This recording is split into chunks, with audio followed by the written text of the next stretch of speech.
sahabat pembelajar, bertemu lagi dengan saya Nurul dalam Guru Virtual .id. Pada pertemuan kali ini kita akan membahas tentang tindak tutur. Mari kita simak dalam video kali ini. Tindak tutur adalah sebagai gejala individual yang bersifat psikologis yang keberlangsungannya ditentukan oleh kemampuan berbahasa penutur dalam menghadapi situasi tertentu. Tindak tutur ini lebih menekankan makna atau arti dalam suatu tuturan. Tindak tutur yaitu suatu tindakan yang diungkapkan melalui bahasa yang disertai dengan gerak dan sikap anggota badan untuk mendukung maksud penuturan. Tindak tutur merupakan suatu tindakan yang berkaitan dengan informasi yang ingin diungkapkan penutur kepada mitra tuturnya. Yang berikutnya jenis-jenis tindak tutur. Tindak tutur di sini dikemukakan oleh Shirley. Ada 3 tindak tutur. Yang pertama adalah tindak lokusi, yang kedua tindak ilokusi, dan yang ketiga adalah tindak perlokusi. Yang pertama, tindak lokusi. Tindak lokusi adalah tindak tutur untuk menyampaikan suatu maksud. Tindak tutur lokusi ini terbagi menjadi 3. Yang pertama adalah pernyataan atau deklaratif yang berfungsi untuk memberitahukan sesuatu kepada orang lain agar menaruh perhatian.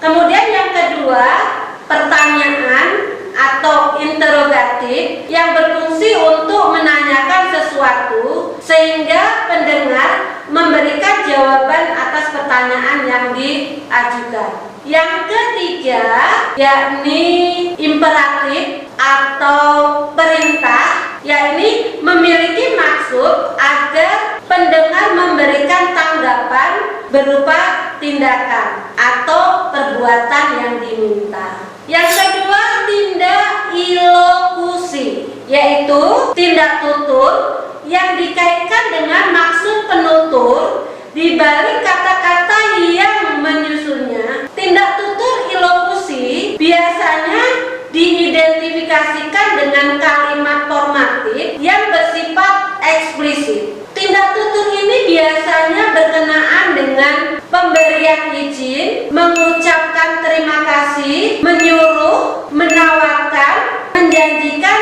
dan lain sebagainya. Kami menyatakan bahwa tindak tutur ilokusi adalah ujaran-ujaran yang memiliki daya tertentu, seperti memberitahu, memerintah, mengingatkan, dan melaksanakan. Kemudian tindak tutur ilokusi ini juga terbagi menjadi beberapa bagian. Yang pertama, tindak tutur asertif atau representatif adalah tindak tutur yang menyatakan apa yang diyakini penutur tentang kasus atau bukan. Tindak tutur asertif ini melibatkan pembicara pada suatu kebenaran. Yang kedua, tindak tutur direktif. Tindak tutur yang dipakai oleh penutur untuk menyuruh orang lain melakukan sesuatu. Sedangkan yang ketiga,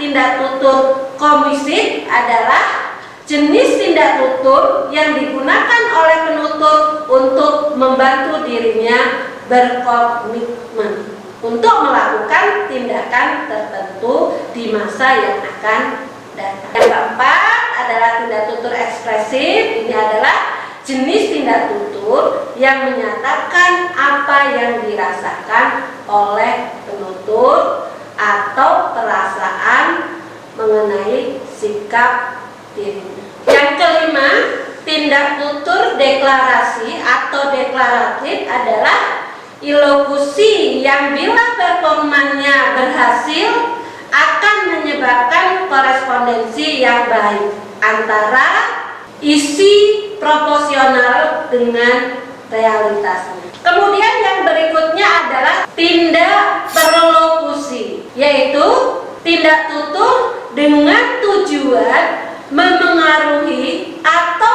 memberi efek lawan tuturnya, seperti memalukan, mengintimidasi, membujuk, dan lain sebagainya. Tindak perlokusi ini berhubungan dengan sikap dan perilaku non-linguistik. Ujaran yang diucapkan penutur bukan hanya berupa peristiwa ujar saja yang terjadi dengan sendirinya, tetapi merupakan ujaran yang mengandung maksud dan tujuan tertentu yang dirancang untuk menghasilkan efek atau pengaruh akibat terhadap lingkungan mitra tuturnya.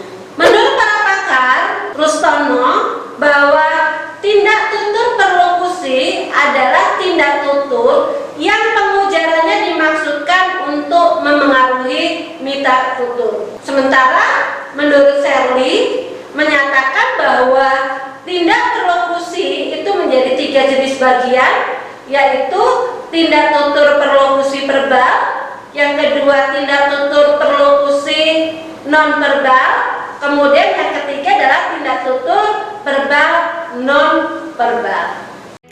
Baiklah sahabat pembelajar, demikianlah materi pembelajaran kita pada pertemuan kali ini tentang tindak tutur. Saya